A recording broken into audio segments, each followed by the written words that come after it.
Hello students, today we are going to reinforce topic adaptation and ecosystem for end of year exam preparation grade 4 science. In today's lesson, we will cover these topics: ecosystem, plants and animal adaptations, pollination adaptation and predator and prey adaptation. First of all, we are going to talk about ecosystem and its biotic and abiotic components. If we are talking about ecosystem is a community of living organisms like plants, animals, microbes, along with their non-living environment. What does non-living environment means? It means interacting with sunlight, air, water, soil, nutrients. So these are the abiotic factors. So if we go on to plants and animal adaptation of different environments, I just select three of them: a desert ecosystem, an Arctic, and a rainforest. So let's talk about desert ecosystem. So desert plants and animals have different adaptation. For example, if we are talking about plants, they have thick stem in which they can store water. So the animals living there, they also have the ability to store water. They can survive up to many months without water. They can store their water in their blood streams. Also, they can store their food, the prepared food. For example, if we're talking about camel, it has a hump which has stored fat inside. So without food, they can live up to few months, from few weeks to few months. Have padded feet so that they can walk easily without sinking. They have thick eyelashes that wipe off the dust, and they can see in the dust sandstorms. They have nostrils which can open and close. Their structure is adapted to live over there so that they can survive in that tough conditions.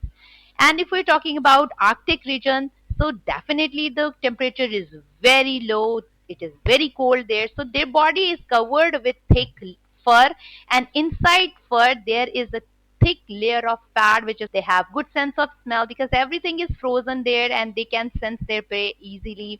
And they have rough paws so that can walk easily on the slippery icy floor, and they get not slip there.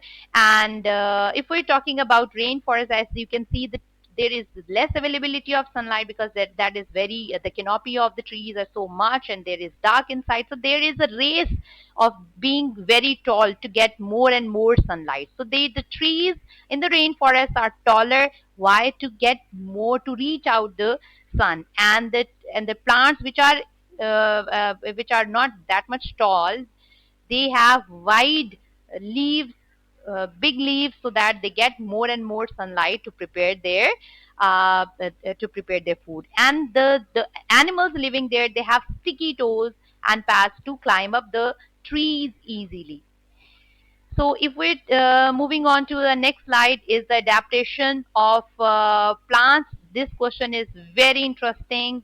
Plant adaptation, how to they are adapted so that attract pollinators that help them to help them in pollination. They have bright color like red, yellow, so that bees and butterfly and all the other pollinators are attracted towards them. They have sweet scent as well, that strong perfume that guides the pollinators towards them from far away, from the distance. And the next is important is the nectar and pollen. They have sweet nectar and pollen that is food as a reward for the pollinators. They are coming and helping them in pollination.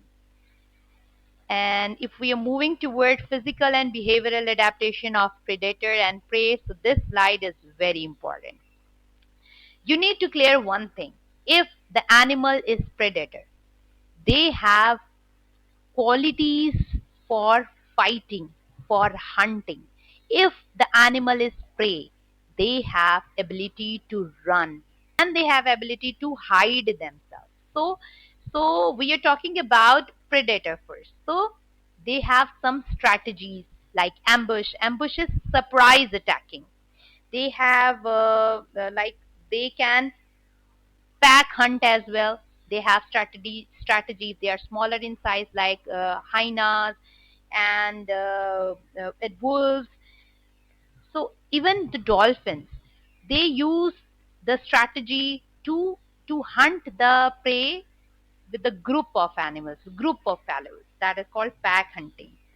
As I have already discussed, ambush is a sudden surprise attack, and trapping also, like spider used to trap, making the spider web so that animal gets stuck and trapped in the already prepared, and they can have their meal.